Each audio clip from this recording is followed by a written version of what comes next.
하나님의 말씀 마태복음 23장 1절에서 12절입니다.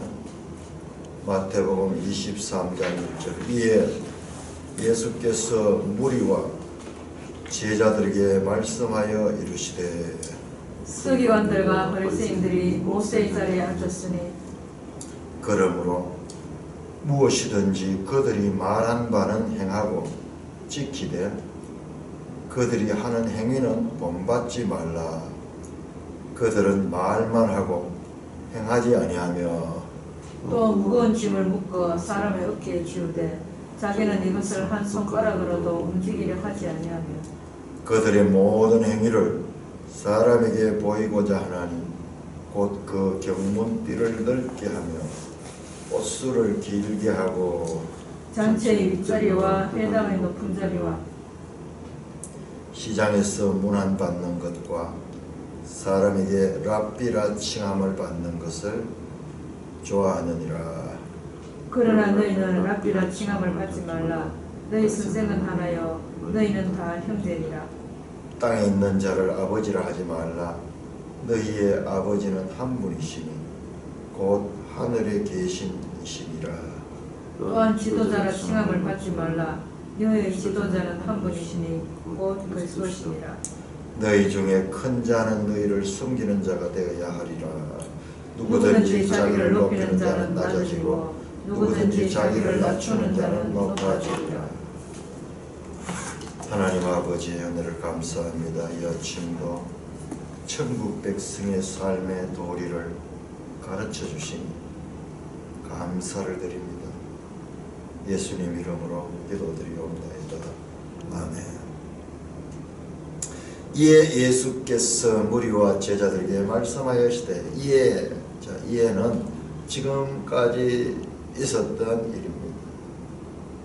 자, 이것이 마지막 예수님의 생애 마지막 주 화요일 날 일어났던 일인데 이것이 21장 23절부터 네가 무슨 권위로 이 일을 하느냐라는 질문으로부터 시작해서 예수님께서 3번이나 되는 연속적인 비유를 말씀하셨고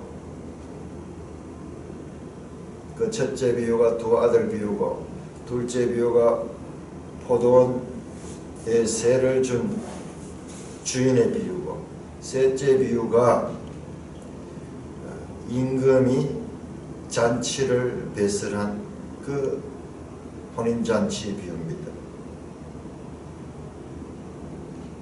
자, 그러자 유대인들을 대표해서 바리새인들의 제자들과 헤롯 땅에 예수님을 시험하여 넘어뜨리려 했습니다. 둘째로는 사두개인들이 와서 부활 문제를 가지고 예수님을 넘어뜨리려 했습니다. 세 번째는 바리새인들 가운데서 율법사가 와서 예수님을 넘어뜨리려 했지만 그들은 감히 예수님께 대항하지 못하고 떠나갔던 내용이 나왔습니다. 여기서 이해는 이와 같은 과정들을 지난 후에 논쟁을 마치신 후에 그리고 이제는 대화 상대를 전환하십니다. 지금까지는 그 유대의 지도자들이었지만 지금은 이제 무리와 제자들에게 말씀하여 이르시되 지금까지는 대적적인 사람들과 말씀을 하셨고 논쟁을 하셨고 이제는 예수님께서 자신을 따르는 자들에게 말씀하여 서기관들과 바리새인들이 모세의 자리에 앉았으니 그러므로 무엇이든지 그들이 말하는 바는 행하고 지키되 그들이 하는 행위는 본받지 말라.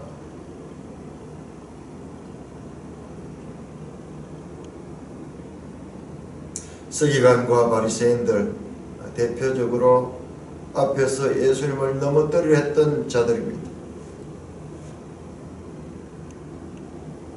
그들의 행위들 그것을 예수님께서는 비판하십니다. 이들은 백성에게 지대한 영향을 끼치는 일을 하고 있는 자들입니다.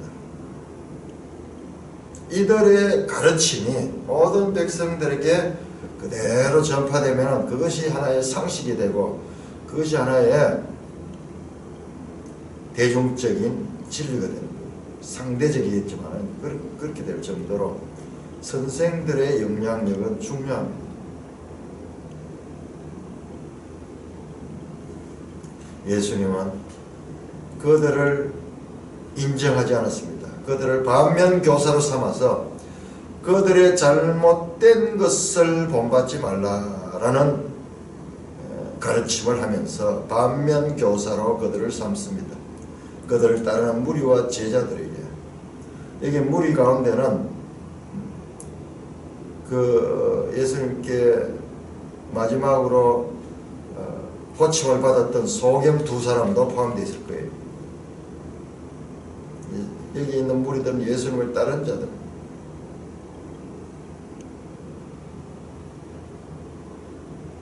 바로 앞에서 있었던 그 예수님을 넘어뜨리려 했던 그런 자들을 본받지 말라.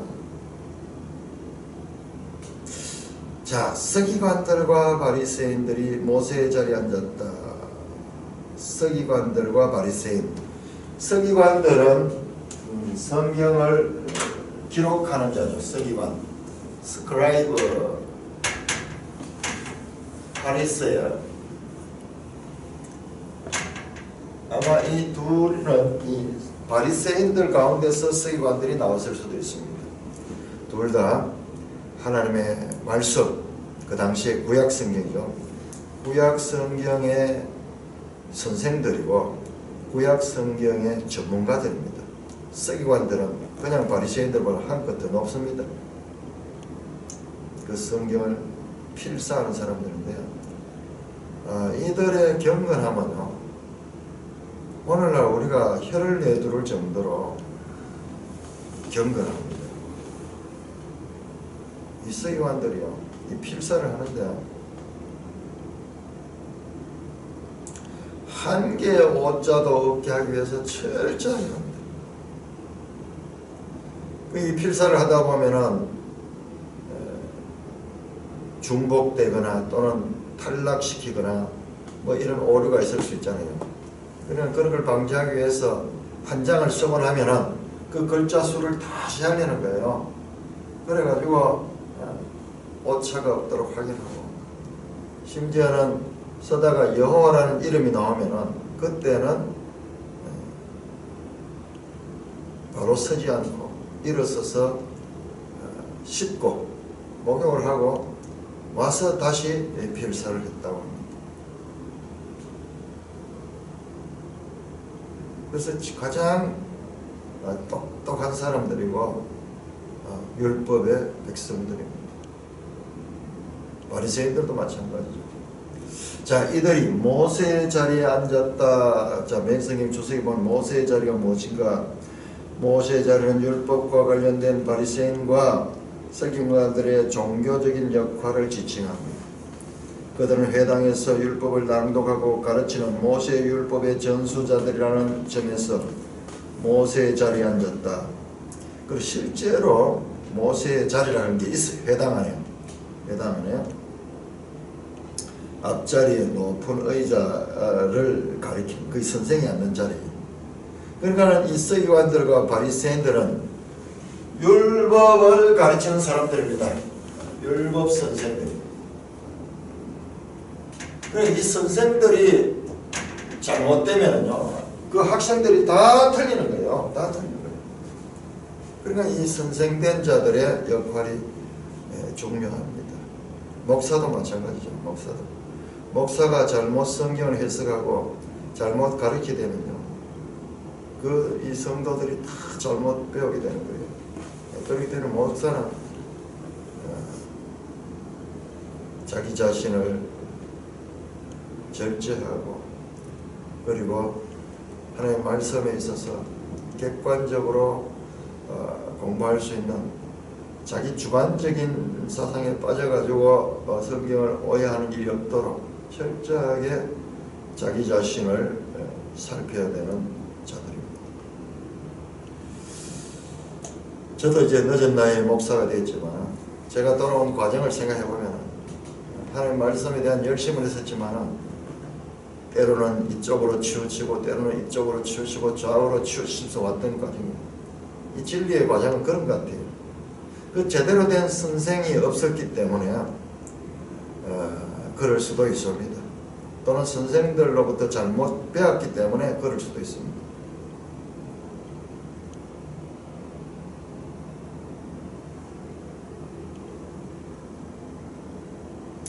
자, 이 서기관과 바리새인들은 율법의 사람들입니다. 이런 점에서요, 성경을 강조하시는 예수님과 닮았습니다. 예수님도 늘 말씀하되 기록되었으되 철저하게 말씀 중심적인 그와 같은 분이었습니다. 그래서 이 서기관과 바리새인들은 신학적으로는요, 우리 앞에 나왔던 부활이 없다는 사두개하고 질이 다릅니다. 사두개파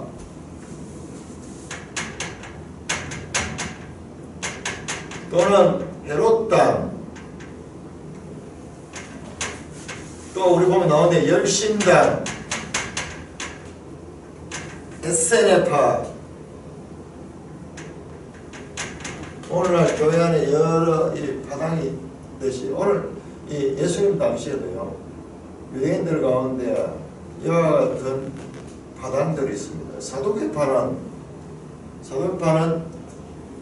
부활을 믿지 않을 정도로 좀 말씀보다는 현실주의. 헤롯당은 완전히 정치적이고, 열심당은 반대의 정치적. 이거는 이 헤롯당은 보수, 지금 현재의 기득권을 보수하고자 하는 것이고, 열심당은 정치적인데 어떻게 하면 여기는 이 진보라 그럴까요?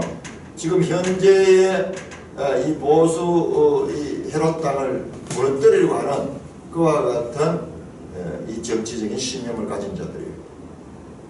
에세네파는 이게 세례 요한이 여기서 나왔다고 생각하는데, 이들은요, 이 동굴 속이나 광야에 들어가서 세속과 분리되어서 살고 있는 그와 같은 무슨 순수파라 할까요? 세속과 떠나 있는 그런 것들.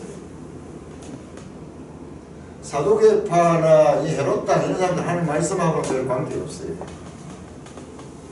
에세네파는 말씀에 충실하면서도 그러나 이 자기들이 수도사적인 독신 생활하고 금욕 생활하면서 이 사회와 떨어져 있는 생활하고 있어요.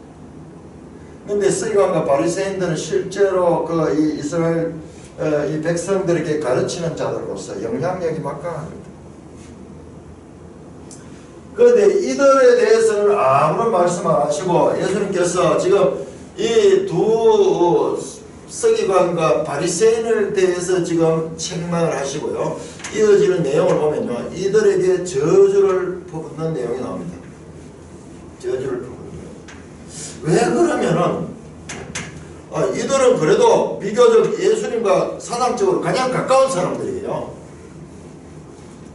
너희는 세상의 빛이라 세상의 소금이라 그러면서 세상 속에서 살아가야 될 것을 가르치기 때문에 저 에세네파하고도 달라요. 그리고 헤롯당이나 사두개파들은 정치적입니다. 이런 사람들하고도 달라요. 그러면 왜 하필이면 서기관과 바리새인들이 모든 악의 원인 것처럼 이들에게 대하여 집중적으로 예수님께서 공격을 하게 되시는가? 여기에 대해서는 우리가 여러 가지로 생각할 수 있습니다. 아마도 지금 이 마태복음은 우리 신약 성경 가운데 제일 앞에 있지만 제일 먼저 서해진 책은 아닙니다. 이 책은요, 마가복음이나 다른 복음서보다도 나중에 쓰여졌어요. 요한복음이 제일 나중에 쓰여지고요. 예수님께서 이 공생애를 마치시고 이제 부활하시고 성천하신 이후에 교회에서 이 보는 책이 마태복음이에요. 1세기 초의 교회는요, 초대 교회죠. 초대 교회는 처음에는 유대인들의 회당의 가르침과 별 차이가 없었어요. 처음에는. 그런데 점점 교회는 분리되기 시작합니다.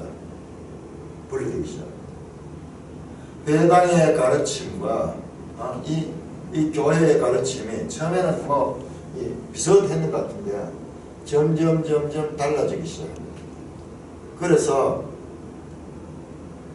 초대교회를 가장 박해했는 무리는 누구냐 그러면 바로 이 서기관과 바리새인, 회당의 실권자들. 그래서 그 당시에 이 역사적인 기록들을 보면요, 회당에서 이 나사렛 예수를 따르는 이 나사렛 당은 이단으로 정죄하고요, 그들에 대해서 저주를 퍼붓는 내용이 나옵니다. 그들은 이단이다, 그렇게 하면서, 왜냐 그러면 실제적으로 그들이 피해를 입거든. 많은 회당에 속한 사람들이 이 교회로 넘어가게 되니까는 그들이 공격을 하게 되는 것을 보게 됩니다. 예수님께서는 3절에서 말씀합니다. 그들이 말하는 바는 행하라. 그들이 말은 틀린 말이 아니다 라는 말이에요. 그들의 이론은 틀린 것이 아니다는 거예요. 문제는 그들이 말과 행위가 다른 데 있기 때문입니다. 그들은 말만 하고 행하지 아니한다. 자, 그들은 율법 교사로서 아주 좋은 말들을 많이 했지만은 여기에 문제가 되는 것은요, 이 바리새인들이 문제가 되는 것은 그들의 후두 전성이 있었어요. 후두 전성. 소위 예수님께서 마태복음 15장에 대한 사람의 계명. 자, 이것은 율법에 나오는 것이 아니고 율법을 그들이 더 이렇게 세분화해가지고 율법을 잘 지키기 위해서 여러 가지 조목 만드는 그런 율법의 조문들을 자기들이 만들는 거예요. 율법을 더 잘 지키기 위해서. 그런데 그러한 것들이 대부분이 사람을 얽어매는 것이에요. 무엇을 하지 마라, 하지 말 때 어떻게 하지 말아야 된다. 자, 안식일을 거룩하게 지켜야 된다. 그런데 어떻게 거룩하게 지킬 수 있느냐. 그러기 위해서 안식일에 일을 하지 않아야 될 뿐만 아니라 거기까지 성경에 나와 있죠. 그런데 그날에 일은 그러면 어디서 어디까지는 일이고, 그리고 어디서 어디까지는 일이 아니다. 그럼 불을 펴는 것은 일이냐 아니냐? 일이다. 그러면서 안식일에 불을 피워서는 안 된다. 안식일에 밥을 지어서는 안 된다. 안식일에 얼마 이상까지 걸어가면은 그것은 율법을 어기는 것이고, 얼마 이하까지 가는 것은 율법에서 우리가 용인해 줘야 된다. 뭐 이런 식으로 해서 아주 세부 조목들을 많이 만듭니다. 그 15장에 보면 손 씻지 않고, 식사를 할 때는 반드시 손을 씻어야 된다. 그러면서 이런 거 성경에 안 나오는 그런 조목들인데요. 그런 것까지 쫙 아주 세부 조목을 만들었어요. 그걸 갖다 예수님께서는 사람의 계명이다, 그렇게 말씀하셨죠. 그들이 하는 행위는 본받지 말라. 그들은 말만 하고 행하지 않으면 또 무거운 짐을 사람에게 묻고 어깨에 지우되 자기는 이것을 한 손가락으로도 움직이지 않게 한다. 랍비 전성, 사람의 계명을 가지고 사람들을 짐을 지어간다. 그러면서도 자기들은 한 손가락도 움직이려 하지 않아. 그들의 모든 행위를 사람에게 보이고자 하나니 곧 경문이라. 그들이 경건한 모습을 가지고 있지만은 알고 보면은 다 사람에게 보이고자 한다. 이 말은 뭡니까? 자신을 높이는 거예요. 사람들에게 보이려고 하는 것은 사람들에게 위선적인 거죠. 위선적인 거. 위선적인 것은 뭐냐? 그러면 자기를 높이는 거예요. 위선은 자기를 높이지만은요, 하나님을 가리우게 됩니다. 사람은 높이지만은요, 하나님은 오히려 위선 때문에 하나님은 가려지게 돼요. 가려지게 돼요. 이게 위선입니다. 위선. 우리 교회 안에서 가장 범하기 쉬운 것이 바로 이와 같은 것이에요. 우리 성도들이요. 우리도 모르는 사이에,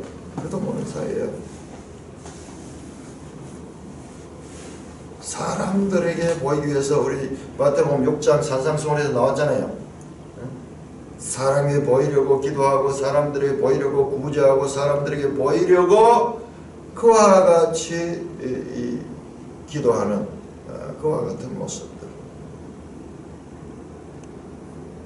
이 경건도 자기를 높이는 수단으로 사용될 수 있습니다. 우리가 예민하게 안 보니까 그건 그냥 무시하고 모든 그런 것들이 다 유익하고 다 경건으로 생각하는데 내면에 이 모든 사람의 중심을 아시는 예수님께서 그것을 드러내 주신 거예요. 그래서 경문띠를 넓게 하고, 자, 경문띠가 뭔가 멸성이 주성이 나옵니다. 성경 구절을 기록해 넣은 작은 성구 상자입니다. 이마나 팔에 달았습니다. 옷술은 랍비임을 나타내기 위해 겉옷에 내 모서리에 달아서 다른 사람들과 구별하고, 옷을 복장을 통해서 구별하고, 이 경문이라는 것은 우리 이 신명기 6장에 나오는 그 쉐마의 그 말씀을 가죽 상자를 만들어 이마 여기다 붙여, 미간에다가 이렇게 해서 가죽 띠를 해가지고 이렇게 붙이는 게 있어요. 그건 지금도 그 이스라엘 가면 구입할 수 있을 거예요. 그 다음에 팔에다가 여기 가죽 띠를 해가지고 이렇게 감는 게 있어요. 그러면 이 사람들은 이마에도 말씀, 팔에도 말씀. 그래서 우리는 이렇게 하나님 율법을 철저하게 지킨다. 그런데 그것이 자기를 과시하고 사람들 앞에 나는 이렇게 거룩한 사람이야. 나는 이렇게 하나님의 율법을 잘 지키는 자야.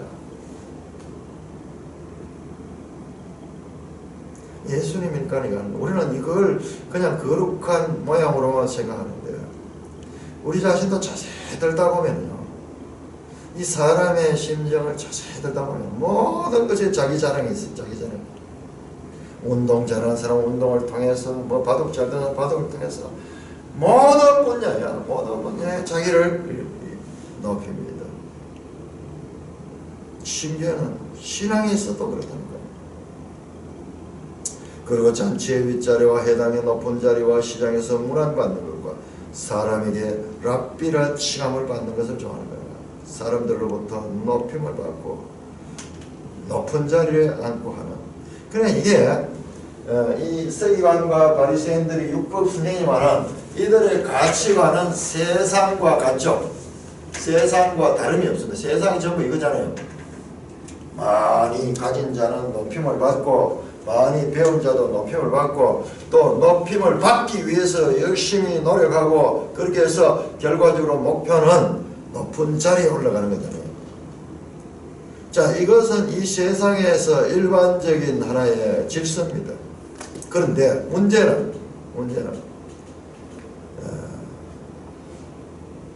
율법 선생들도 세상과 다르지 않다는 거예요.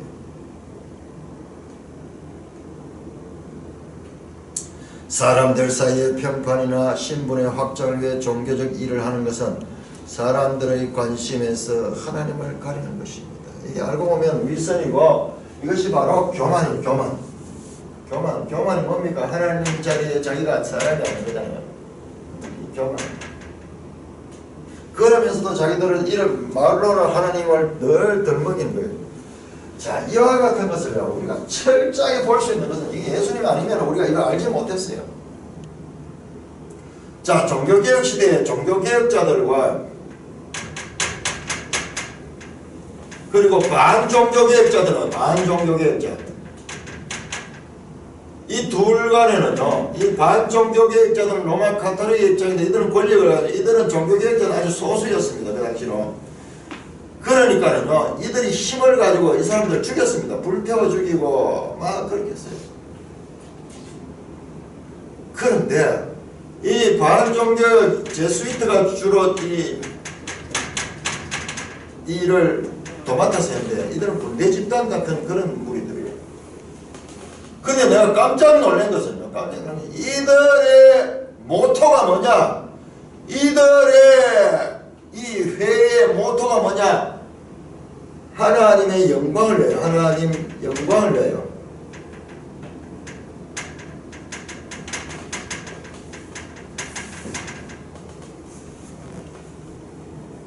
정말 하나님의 말씀을 깨닫고 그 말씀대로 교회를 개혁하고자 일어난 무리들을 죽이면서요. 자기들도 하나님의 영광을 위하여.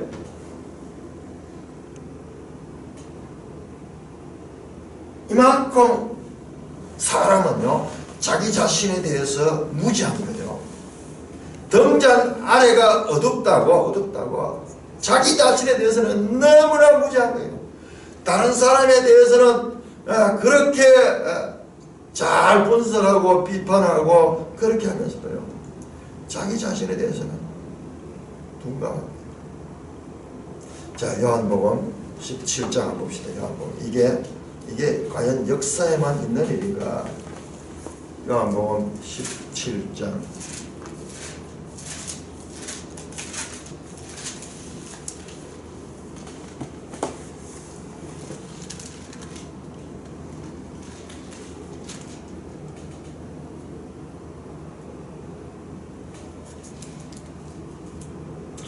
요한복음 16장. 자, 16장 2절 보십시오. 자, 제자들께 예수님께서 말씀합니다. 사람들이 너희를 출교할 뿐 아니라 때가 되면은요, 너희를 쫓아낸다. 때가 이르면 너희를 죽이는 자가 생각해 이것이 하나님을 섬기는 일이라 하리라. 그들이 이런 일을 할 것은 아버지와 나를 알지 못함이라. 이게 종교의 이름으로 일어나는 일이에요. 그리고 보면 교회에서나 보면 이런 역사였어요. 그런데 요즘은 또 반대로 이단이 자기들이 핍박을 당한다는 코스프레를 하기도 합니다. 그러니까 속고 정말 무엇이 참이고 무엇이 거짓인지요. 하나님의 말씀에 대한 확실한 여하튼 이해가 없으면 불가능한 거예요. 사람의 이야기를 가지고는 불가능합니다. 전부 자기가 옳다는 거예요. 자기가.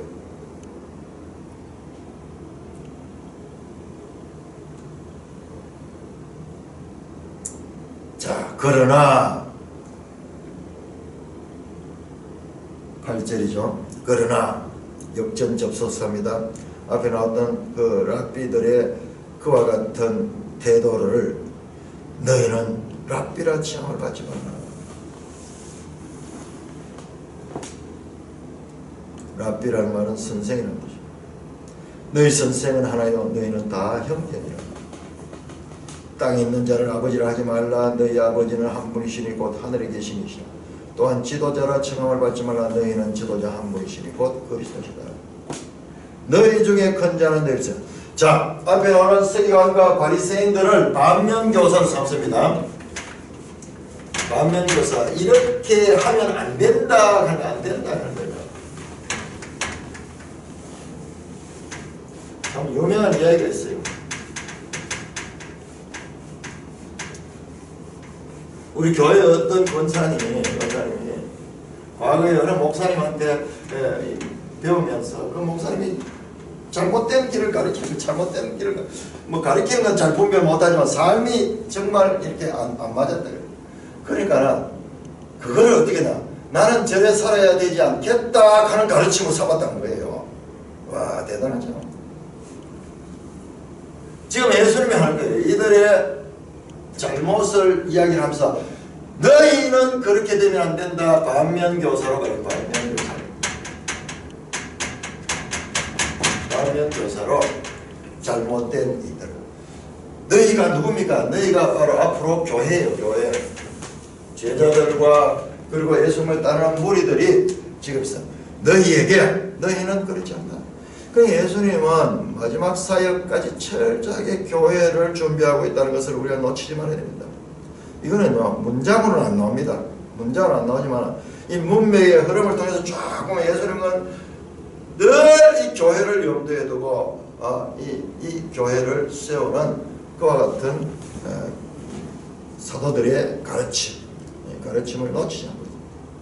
교회에서는 그런 법이 통하지 않는다. 교회에서는 다 형제다. 이게 바로 우리가 교회 안에서 형제자매로 부르는 것이 바로 여기서 나오는 거예요. 형제다.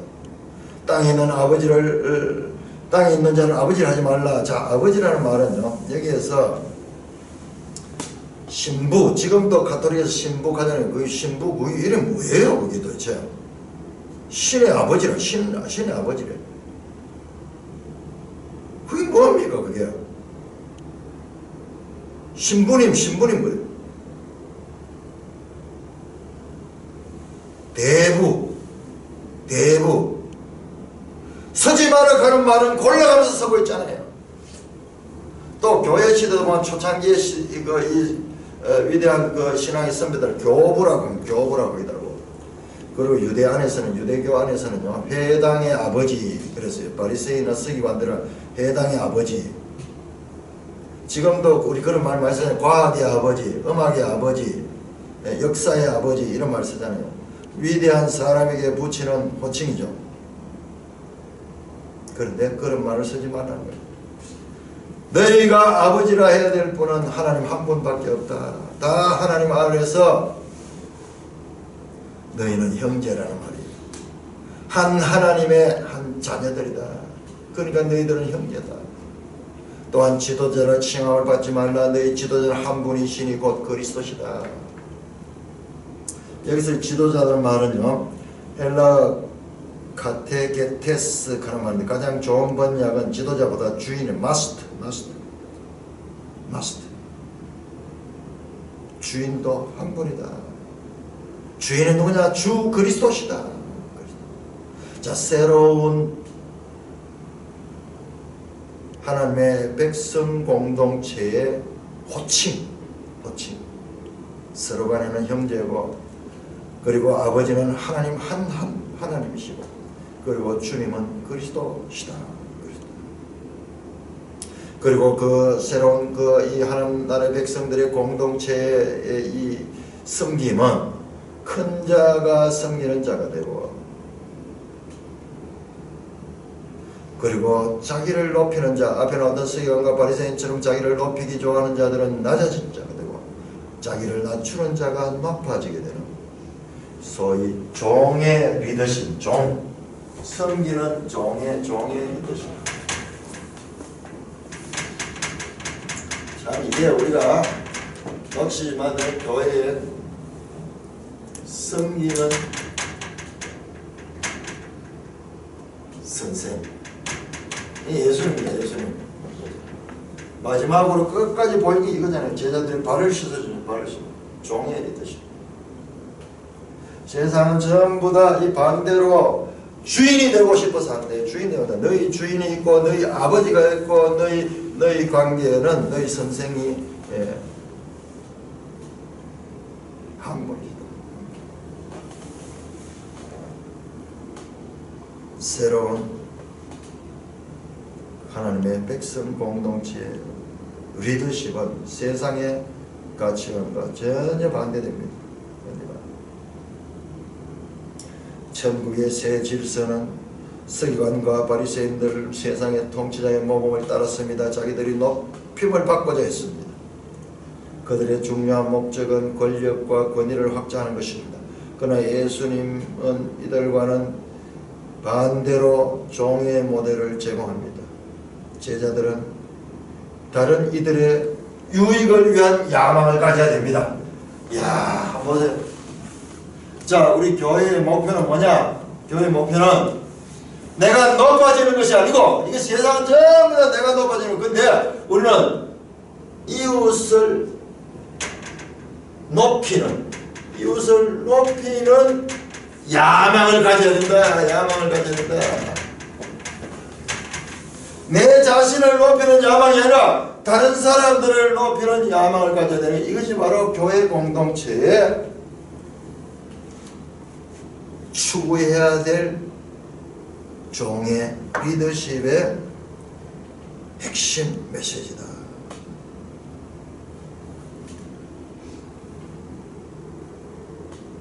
우리 교회가 이 부분은 늘 현재적으로 기억을 해야 된다. 그런데 우리가 이걸 놓쳐버리고 교회 안에도요, 바리새인과 서기관처럼 세상과 똑같은 가치관이 오늘날도 우리도 모르는 사이에 우리를 지배하고 있을 적에 얼마나 많은지 몰라요. 그러니까 늘 말씀으로 반복하면서 새롭게 개혁을 해야 되는 거예요. 그래서 개혁교회는 계속 개혁되어야 된다가 그것입니다. 한순간 잘했더라도 돌아서서 또 나중에 보면 또 옛날 자리로 돌아가 있는 우리의 자신의 모습들을 우리가 보게 되는 것입니다. 오늘 교회 안에서도요, 특별히 큰 교회일수록 바리새인과 서기관의 자리에 있을 수 있는 그런 위험성이 더 많은 거예요. 더 많은 거예요. 그들은 세상에서 비록 높임을 받지 못하지만 하나님 앞에서 참으로 그들은 소망 없는 자가 될 수가 있습니다. 엄청난 말씀을 지금 예수님께서는 가르치고 계시는 것입니다. 자, 23장 13절에서 28절까지 교독하겠습니다. 23장 13절. 화 있을진저 외식하는 서기관들과 바리새인들이여, 너희는 천국문을 사람 앞에서 닫고 너희도 들어가지 않고 들어가려 하는 자도 들어가지 못하게 하는도다. 화 있을진저 외식하는 서기관들과 바리새인들이여, 너희는 교인 한 사람을 얻기 위하여 바다와 육지를 두루 다니다가 생기면 너희보다 배나 더 지옥 자식이 되게 하는도다. 화 있을진저 눈먼 인도자여, 너희가 말하되 누구든지 성전으로 맹세하면 아무 일 없거니와 성전에 금으로 맹세하면 지킬지라 하는도다. 어리석은 맹인들이여, 너희 것이 크냐? 그 어느 것이 크냐? 그 금이냐? 그 금을 거룩하게 하는 성전이냐? 너희가 또 이르되 누구든지 제단으로 맹세하면 아무 일 없거니와 그 위에 있는 예물로 맹세하면 지킬지라 하는도다. 맹인들이여, 어느 것이 크냐? 그 예물이냐? 그 예물을 거룩하게 하는 제단이냐? 그러므로 제단으로 맹세하는 자는 제단과 그 위에 있는 모든 것으로 맹세하며, 또 성전으로 맹세하는 자는 성전과 그 안에 계신 이로 맹세하며, 또 하늘로 맹세하는 자는 하나님의 보좌와 그 위에 앉으신 이로 맹세함이니라. 화 있을진저 외식하는 서기관들과 바리새인들이여, 너희가 박하와 회양과 근처의 11조는 들이되 율법의 더 좋은 바 정의와 긍휼과 믿음은 버렸도다. 그러나 이것도 행하고 저것도 버리지 말아야 할지니라. 맹인된 인도자여, 하루살은 걸러내고 낙타는 삼키느니라. 화 있을진저 외식하는 서기관들과 바리새인들이여, 장관 대접의 겉은 깨끗이 하되 그 안에는 탐욕과 방탕으로 가득하게 하는도다. 눈먼 바리새인이여, 너는 먼저 안을 깨끗이 하라. 그리하면 겉도 깨끗하리라. 화 있을진저 외식하는 서기관들과 바리새인들이여, 배칠한 무덤 같으니 겉으로는 아름답게 보이나 그 안에는 죽은 사람의 뼈와 모든 더러운 것이 가득하도다. 이와 같이 너희도 겉으로는 사람이 옳게 보이되 안으로는 외식과 불법이 가득하도다. 자, 23장 13절에서 28절은 지금 6번의 화 있을진저 나왔는데요. 23장 우리가 29절도 화 있을진저 이렇게 해서 7화 7화 7 저주가 퍼부어지는 이 장이라 해서 7화장이라고 칩니다. 뭔가 마태복음 안에서 대비되는 거 못 느끼십니까? 성경을 보면서 자꾸 이 두루마리 책을 보듯이 쭉 펼쳐가지고 이렇게 보면요, 앞에서 나왔던 무엇과 대비되는 것 같아요? 앞에서 나왔던 팔복과 5장에서 7장까지 나왔죠. 7장 팔복과 이번에는 7화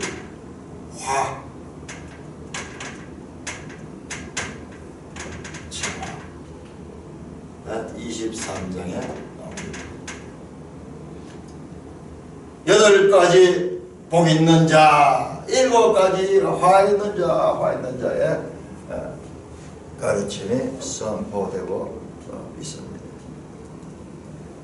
화 있을진저 오우 왜 헬라어로 왜 영어로 유감이나 긍휼이나 슬픔이나 비난이 혼합된 외침입니다.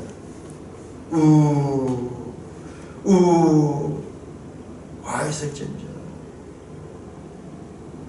이게 구약 성경에도 이게 많이 나왔어요. 이사야서도 나오고 에레미야서도 나오고 하박국에도 나오고 와 있을진저. 산상수훈에서 예수님의 핵심 경험처럼 외적인 의에 대한 바리새인과 서기관들의 강조는 마음의 변화를 통한 내적인 의를 제공하시는 예수님의 구원 교훈을 간과했습니다. 산상수훈에서 이 내용이 이미 나왔어요. 6장 1절에서 18절에 이 외식하는 서기관과 바리새인들에서 나왔잖아요. 그래서 반복은 강조입니다. 반복하면서 이것을 너희가 이와 같은 저주의 행위를 하지 말라는 가르침이 그 속에 있는 것입니다. 자, 외식하다. 히포크라테스.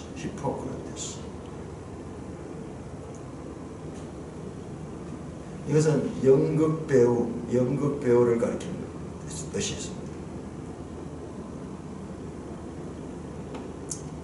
겉으로만 꾸미는 것. 연극배우는 흉내를 내죠. 사람의 이 배역에 철저하게, 자기 자신은 다른 사람이라도 그 배역에 철저하게 하듯이.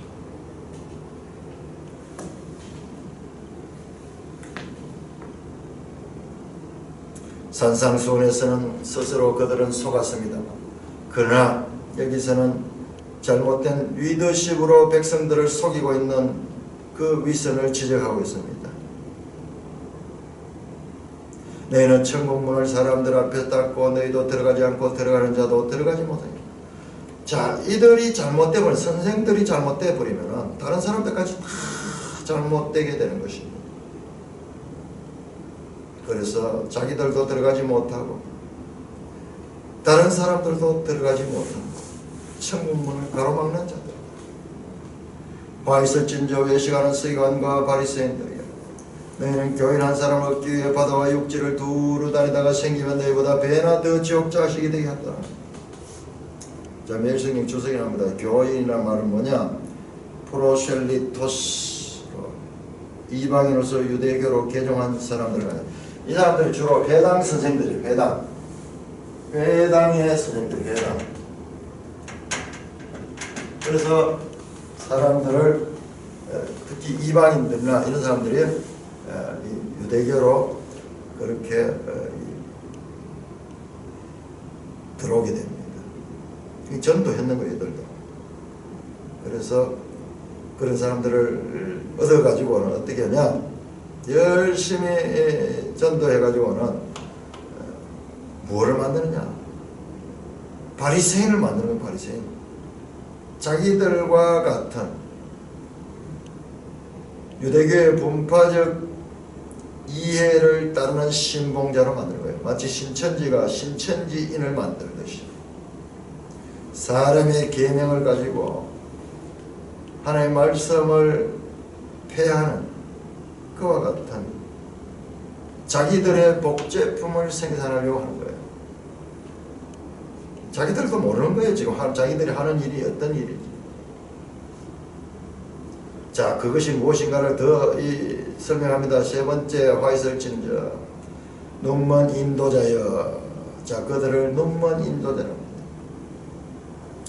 너희가 말하되 누구든지 성전으로 맹세하면 아무 일 없거나 성전의 금으로 맹세하면 지킬지라 하는도다. 어리석은 맹인들이여, 어느 것이 크냐? 그 금이냐? 그 금을 거룩하게 쓰는 성전이냐? 눈먼 인도자, 어리석은 맹인. 자, 우리가 그 눈먼 두 소경이 나음을 받고 예수님을 따랐는데 참으로 소경은 누구냐? 이 소경, 두 소경이 낳는 기사가 거기서 나왔거든요. 이 바리새인과 서기관들이 예수님께 나와서 너희가 무슨 권위로 일을 하느냐 그런데 그들이 참으로 눈먼 자들, 그들이 눈먼 자들.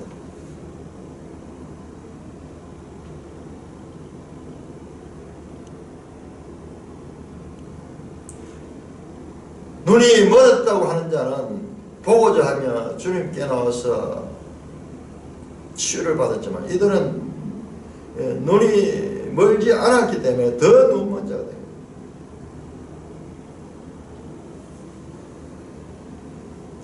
자, 이와 같은 성전으로 맹세하고 성전의 검으로 맹세하고 이런 것들이 뭐냐면 바리새인들이 가지고 있는 미쉬나 여러분들 그런 게 미쉬나 탈무드 이런 거 성경 아닙니다.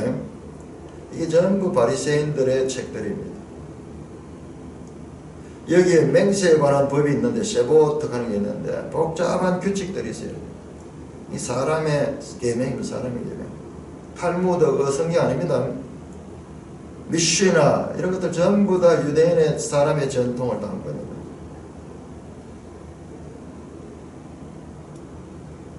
그래서 뭐로 맹세하면 되고 뭐로 맹세하면 안 되고 어떤 이 물질의 제한을 줍니다. 성전으로 맹세하면 안 되고 성전에 금으로 맹세하면 된다. 너희가 얼마나 바보스러우냐. 17절 어리석은 맹인데 어느 것이 크냐 그 금이냐 그 금을 거룩하게 하는 성전이냐. 너희가 또 이르되 누구든지 제단으로 맹세하면 아무 일거니와 그 위에 있는 예물로 맹세하면 지킨다. 맹인들이 어느 것이 크냐. 세 번이나 반복. 눈먼 인도자 어리석은 맹인 반복해서 말. 너희들 그게 말이 되는 일이냐. 너희가 아무도 보지 못하는 거냐. 어느 것이 더 크냐. 그 예물이냐 그 예물을 거룩게 하는 제단이냐. 그러므로 제단으로 맹세하는 자는 제단과 그 위에 있는 모든 것으로 맹세하며 성전으로 맹세하는 성전과 그 위에 있는 계신 이로 맹세하며 또 하늘로 맹세하는 자 하나님의 보좌와 그 위에 앉으신 이로 맹세함이라다. 모든 것이 이 하나님께 맹세하는 것이 되는데 그것에 구분해가지고 이 금으로 또는 제물로 예물로 기도하는 것은 맹세가 되고 그렇지 않은 것은 맹세 안 된다. 그런 조목들 사람의 계명들 이것을 탓하는 거예요. 그리고 그 사람의 계명이 얼마나 성경과 다른가를 지적합니다. 너희는 눈먼 인도자고 어리석은 맹인이고 맹인들이다. 이들의 중요한 문제는 율법의 원리보다는 사소한 것에 더 관심을 두고 있는 것입니다. 그들이 만든 규정들로 율법의 정신을 오히려 가리우고 있기 때문에 눈이 있어도 보지 못하는 눈먼 있는 자고 어리석은 맹인이고 그리고 맹인이라는 지적이 반복됩니다. 그러므로 바리새인들의 이 문제는 바로 여기에 있습니다.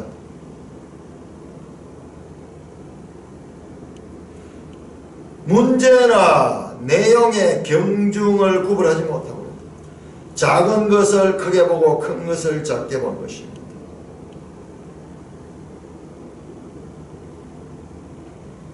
이어집니다. 23절 화 있을 진저 위에 시간은 서기관들과 바리새인들 너희가 박하와 해양의 근처에 11조는 들이되 율법에 더 중한 바 정의와 긍휼과 믿음은 버렸도다.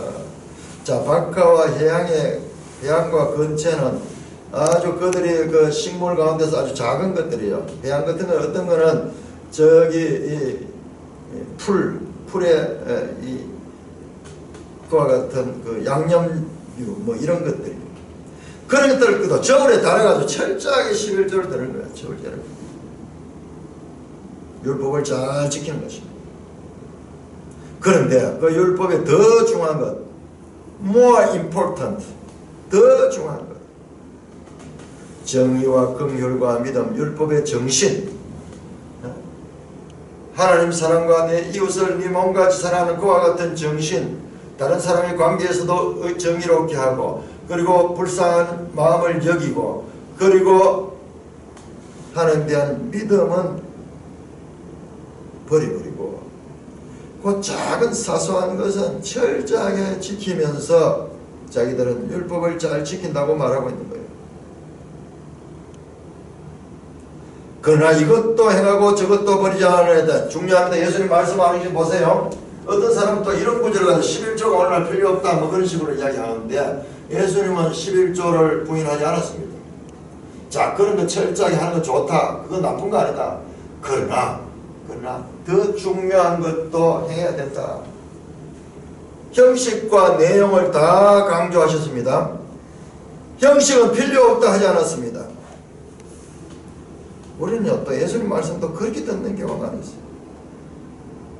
흑백 놀고 앞에서 말했잖아요. 그들의 말은 듣고 행하되 그들의 행위는 본받지 말아. 그래서 옥석을 구분했습니다. 예수님은 무조건 다 틀렸다 하지 않았습니다. 그들의 말 가운데도 바른 것도 있고 그들의 행위 가운데도 바른 것도 있어요. 그러나 틀린 것도 있습니다. 바른 것은 본받고 틀린 것은 버려야 된다 그 말입니다. 옥석을 구분해야 됩니다. 우리가 우리 사고를 자세히 보면요 몇 가지 잘못된 것이나 모든 것이 틀렸다 그러고 남을 다 정죄해버립니다. 또는 몇 가지 어려운 면이 있다가 모든 것이 어렵다고 보면서 그것을 확대 해석해버리는 이와 같은 오류가 우리의 생각의 오류 가운데 얼마나 많은지 모릅니다. 자, 우리 존 오웬식으로 보면 이게 전부 다 생각 문제예요. 생각 지성과 오성 판단력이죠.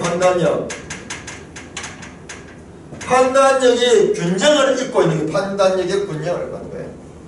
작은 것을 크다 하고 큰 것을 작다 하고 그런 거예요. 그렇게 되면은 그들의 행동도 잘못되게 되는 겁니다. 맹인된 인도자여 하루살이는 걸러내고 낙타는 삼키는구나.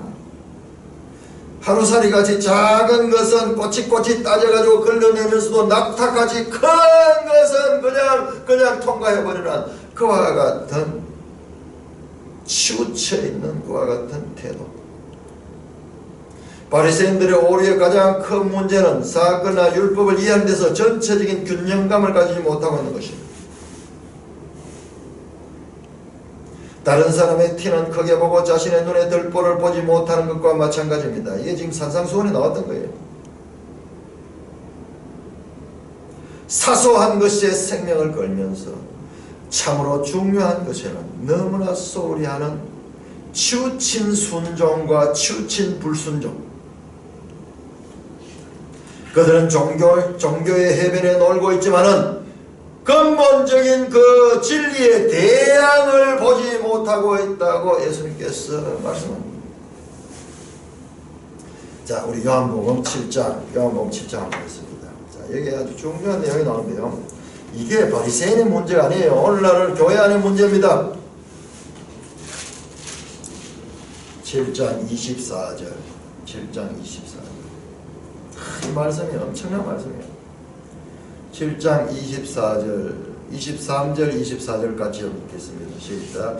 모세의 율법을 범하지 아니하려고 사람이 안식일에도 할례를 받는 일이 있거든 내가 안식일에 사람을 전신을 건전하게 한 것으로 너희가 내게 노여하느냐. 외모로 판단하지 말고 공의롭게 판단하라 하시니라. 자, 예수님께서 안식일에 병자를 고쳤는데 이 유대인들은요 예수님이 안식일에 일했다고 예수님을 정죄하는 거예요. 그게 예수님 하는 거야.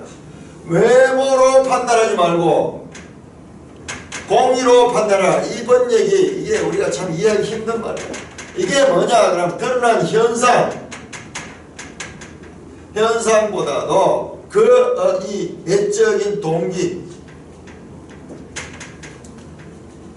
안식일이 왜 있느냐? 사람에게 일하지 말라고 사람을 괴롭히기 위해서 사람에게 올가매기 있는 것이라. 안식일이 사람을 위하였고 인자는 안식일의 주인이다 말이야. 그들의 율법이 사람을 죽이게 만들어요. 병자를 안식일에 고쳐서 가지고 그걸 가지고 일했다고 예수님을 책망하고 있는 것들을 향하여 하지 말아요. 너희가 그 율법 조문은 지키면서 그 안식일 정신은 지금 놓치고 있다. 외모로 판단하지 말고 공의로 판단하라. 이 큰 뜻으로 보라는 겁니다. 큰 뜻으로 보라. 율법의 강령으로 보라는 말이에요. 공의롭게 판단하라. 생각입니다. 생각에 있어서 바른 생각을 가져야 됩니다. 죄는 우리의 생각을 어둡게 하잖아요. 생각을 어둡게 하잖아요. 그래서 그들은 율법을 잘 지킨다고 11조를 철저하게 낸다고 하고 있지만 그 정신에 함몰되어 가지고 11조의 본 정신도 잃어버리고 율법의 본 정신도 잃어버린 것입니다. 작은 부분을 중시하면서 중요한 부분을 놓치는 것은 죄인들의 특징. 이게 죄의 특징, 죄인. 자기중심적 죄의 특징입니다.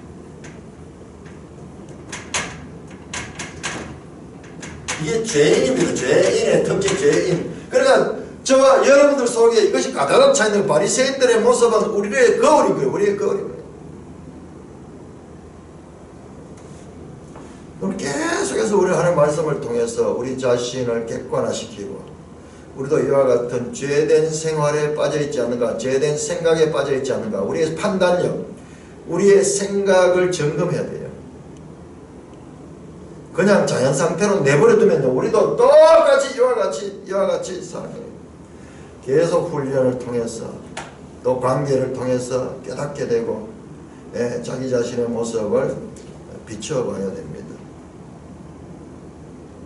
또한 바이설진저 25절입니다. 외식하는 승용을 말해 잔과 대접의 끝은 깨끗하되 그 안에는 탐욕과 방탕으로 가득했다.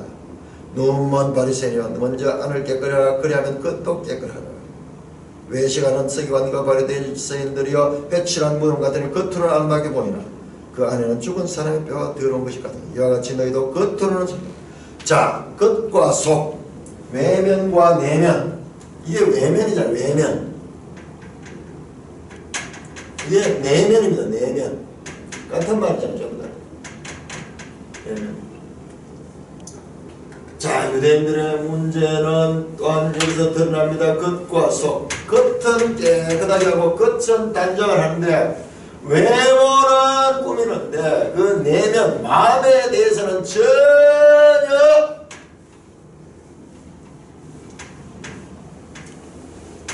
모르고 있다. 이건 모르고 있는 거예요. 모르고 무지한 거예요. 무지. 그 우리가 지금 공부하는 심지 안에 내자는 죄 이 부분이 얼마나 대단한지 몰라요. 이거는 세상에 어디에도 없는 가르침이에요. 그리고 우리도 그와 같은 가르침이 제대로 되어 있지 않으면 신앙생활하면서 이 서기관과 바리새인이 되어서 예수님이 저주하시는 이와 같은 일들을 할 수 있는 가능성이 농후한 겁니다. 농후합니다.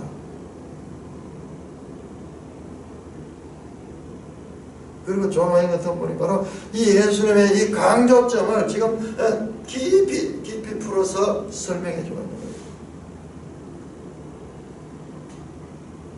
먼저 안을 깨끗이 하라. 그리하면 겉도 깨끗해진다. 안이 깨끗하지 않은 상태에서 아무리 그것을 장식을 해도 더럽다는 것이죠. 이게 하면 앞에서 나왔어요. 15장에서 나왔습니다. 모든 더러운 것은 마음으로부터 나온다. 손을 씻지 않고 음식 먹는 제자들을 향하여 그 바리새인들이 책망했을 적에 그때 하신 말씀이에요. 반복해서 지금 바리새인들은 예수님께로부터 책망을 받습니다. 이것은 뭐냐? 오늘 우리 교회에게 이와 같은 바리새인과 서기관의 태도를 버려야 될 것을 우리에게 강조하는 거예요. 이건 모든 시대에 적용되는 거예요. 회칠한 무덤 같다. 겉으로는 아름답게 보이는 그 안에 죽은 사람의 뼈와 모든 더러운 것이 가득하다. 이와 같이 너희도 겉으로는 사람에게 옳게 보이되 안으로는 외식과 불법이 가득 차도다. 이들은 수많은 율법의 요구에 관심을 기울임으로써 불의를 피하는 모습을 띠지만 그 안에는 불의합니다. 그들은 마음의 변화를 받아야 됩니다. 자, 여기에서 중요한 게 뭐냐? 여기 있습니다. 이들의 문제는 드러났잖아요. 뭡니까? 그들의 문제는 마음이잖아요. 마음. 외면을 마음. 그래서 새 언약은 여기 새 언약은 에레미야 31장 31절에 너희에게 새 마음을 준다. 새 마음. 새 마음은 이런 마음이 아니야. 이런 마음은 굳은 마음이야. 굳은 마음. 살 같은 마음, 부드러운 마음. 그래서 하나님의 말씀이 그 속에 들어갈 수 있는 마음, 변화받는 마음, 변화받는 마음. 새 영을 준다. 이 새 마음이다. 새 영을 주신다. 이 새 마음. 그래서 부드러운 마음이 되고 살 같은 마음이 되고. 에스겔 36장 25절. 새 언약은 바로 이와 같은 문제, 모든 문제의 핵심은 마음 문제에 있다. 모든 것보다 부패한 것이 사람의 마음이라. 그런데 이 부패한 사람의 마음이 그대로 콘크리트처럼 굳어 있으니까는 아무리 좋은 것을 줘도 이것이 전부 다 변형이 되어가지고 잘못되어버린 거예요. 그럼 뭐냐? 이 마음을 고쳐야 돼. 이 마음을 고쳐야 돼. 이것이 바로 새 언약이고, 이것이 바로 예수님께서 성령을 보내주시고 그 성령께서 사람의 마음을 통하여 역사하여서 믿음을 갖게 하고 예수를 믿게 하고, 그리고 그 성령께서 우리의 마음을 주장하셔서 하나님을 알아가게 하고 닮아가게 하고, 이와 같이 오늘 이 아침처럼 우리 자신의 마음을 거울처럼 비춰보게 하셔서 옥토 같은 마음을 가질 수 있도록. 마음은요, 잠시 우리가 이 소홀히 해버리면요, 잡초로 가득 찹니다. 농사 지으면 실감합니다. 잡초를 뽑고 돌아서가지고 얼마 되지 않으면 다시 잡초가 나고 잡초가 나있어. 그래서 이 마음은 한 번 정리라고 해도 되는 것이 아니라 계속해서 마음을 관리해야 된다.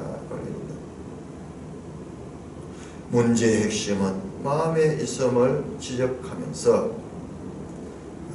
이렇게 바리새인들에 대한 예수님께서 반면 교사로서 그들과 같이 안 해야 될 것을 제자들과 무리들에게 가르치고 있습니다.